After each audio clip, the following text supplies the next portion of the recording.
आज हम लोग करेंगे क्वेश्चन नंबर 9, जिसमें क्वेश्चन में बोला गया है कि block a kept on A inclined surface, यानी कि हम एक इंक्लाइंड सरफेस बना लें और उस पर एक ब्लॉक रखते हैं।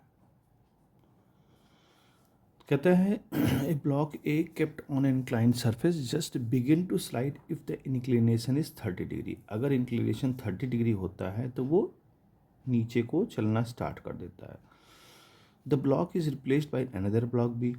अब उसी ब्लॉक को हटा करके दूसरे ब्लॉक बी को रख दिया गया and it is found that it is just, और वो देखा जाता है कि जब वो 40 डिग्री के एंगल पे आता है तब वो स्लाइड करता है। यानी ए के लिए, यानी ब्लॉक ए के लिए 30 डिग्री एंगल पर स्लाइड होता है और ब्लॉक बी के लिए 40 डिग्री पे स्लाइड होता है।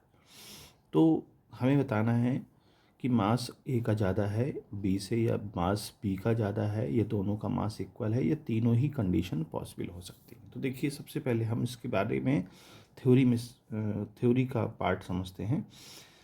कभी भी कोई भी ब्लॉक कब स्लाइड करेगा, तो देखिए, अगर मान लीजिए किसी ब्लॉक का मास m है तो उसका वेट नीचे काम करेगा, और अगर कोई भी एंगल पे ये है थीटा, तो यहाँ पर इसके mg के दो पार्ट हो जाएंगे।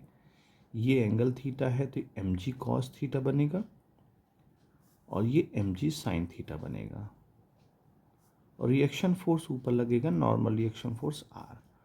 और ये जो कि स्लाइड जब करेगा तो एक फ्रिक्शन फोर्स इस पर काम करेगा F, जो इसको स्लाइड करने से रोकेगा, अपोजिट डायरेक्शन में लगेगा। तो हम ये कह सकते हैं कि जो mg sin थीटा है वो F के इक्वल होगा, यानी फ्रिक्शन के इक्वल होगा। और हम जानते हैं कि फ्रिक्शन जो फोर्स होता है वो म्यू इंटू आर के इक्वल होता है। अच्छा, आर किसके इक्वल है? mg cos थीटा के इक्वल है। तो आर की जगह हम क्या लिख सकते हैं? mg cos theta. अगर हम यहाँ ध्यान दें तो हमें एक रिलेशन दिखेगा, mg कैंसिल आउट हो जाएगा, ये tan के फॉर्म बनेगा, तो tan theta is equal to mu के फॉर्म में हमें दिखाई दे रहा है। अब यहाँ पर बहुत समझना है, बस इसी से ही सबको समझ में आ जाएगा। जो थीटा की वैल्यू है वो tan इनवर्स म्यू के इक्वल हो जाएगी, यानी यहाँ पर केवल थीटा और म्यू के बीच में एक रिलेशन बन रहा है। यानी फ्रिक्शन डिपेंड करेगा एंगल पर, फ्रिक्शन डिपेंड करेगा एंगल पर। फ्रिक्शन डिपेंड एंगल पर करने का मतलब ये है कि अगर हमारी ये जो फ्रिक्शन फोर्स था F, ये जो फ्रिक्शन हमने F लिखा है वो अगर म्यू आर के इक्वल हो या लेस देन हो तो बॉडी हमारी जो है कंडीशन पे आती है लिमिटिंग फ्रिक्शन पे, यानी वो उस समय लिमिटिंग फ्रिक्शन होता है। देखिए, अगर जिस वक्त F की वैल्यू म्यू आर के इक्वल हो जाती है वो वहाँ लिमिटिंग फ्रिक्शन, यानी कि बॉडी जो है अबाउट टू स्लाइड, यानी उस वक्त अगर इसके जस्ट इक्वल हो गया, F की वैल्यू म्यू आर के जस्ट इक्वल हो गई, तो बॉडी हमारी स्लाइड करने के लिए रेडी है, अबाउट टू स्लाइड। और जैसे ही आप F की वैल्यू म्यू आर के अगर लेस देन होगी F की वैल्यू में, तो वहाँ पर वो स्लाइड नहीं करेगा, क्योंकि म्यू आर के इक्वल नहीं बल्कि लेस है F की वैल्यू, फ्रिक्शन लेस है। तो जो फ्रिक्शन लेस होगा, फ्रिक्शन अगर मान लीजिए ज़्यादा है तो वो स्लाइड नहीं करेगा। अगर F की वैल्यू म्यू आर से ज़्यादा है तो नो स्लाइडिंग होगी,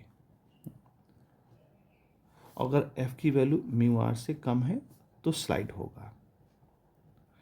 और यहाँ इक्वल है, इसका मतलब जस्ट रेडी टू स्लाइड है। तो ये तीन बातें हमारी है। नंबर एक, जब इक्वल है तो यानी अबाउट टू स्लाइड करने वाला है, और अगर लेस देन है F तो वो स्लाइड करेगा, और अगर F की वैल्यू मोर है तो स्लाइड नहीं करेगा। कहने का मतलब ये है कि इस एंगल थीटा को हम एंगल ऑफ रिपोज भी कहते हैं। आपने थ्योरी में पढ़ा होगा एंगल ऑफ रिपोज, यानी बॉडी रेडी है मूव करने के लिए, यानी उस एंगल पर जिस एंगल पर बॉडी रेडी होती है मूव करने के लिए, तो वो ये कंडीशन होती है। खैर चलिए, ये हमारी जो है जो क्वेश्चन में हमको दे रखा है, क्वेश्चन में दिया है कि मास ए का मास बी से ज़्यादा मास है मैग्नीट्यूड, या मास बी का ए से ज़्यादा है। तो देखिए, हमारे पास जो इन्फॉर्मेशन निकल के आई है वो ये आई है कि theta is equal to tan inverse mu. अब इसमें आप कहीं पर ये नहीं देख रहे हैं कि इसका कोई रिलेशन है, there is no relation between mass and angle, यानी एंगल का मास से कोई रिलेशन नहीं है। हम कह नहीं सकते कि किसका मास ज़्यादा है, क्योंकि वहाँ पर जो बॉडी स्लाइड कर रही है वो म्यू पर डिपेंड कर रही है और म्यू थीटा पे डिपेंड कर रहा है। तो यहाँ पर ये कहना कि मास ए मास बी से ज़्यादा है, मे भी हो भी सकता है, मास ए मास बी से कम है, या मास ए मास बी के इक्वल है, ये तीनों पॉसिबिलिटी हो सकती हैं, क्योंकि बहुत ऑथेंटिक इसमें जानकारी नहीं दे रखी है। तो हम ये जो ऑप्शन है number D, all three are possible, तो ये हो सकता है कि सारे जो है कंडीशंस अप्लाई हो रही हों। तो इस तरह से हम इस क्वेश्चन का आंसर दे सकते हैं। तो ये हमारा जो है इसका आंसर हो गया। उम्मीद है आप लोगों को समझ में आया होगा।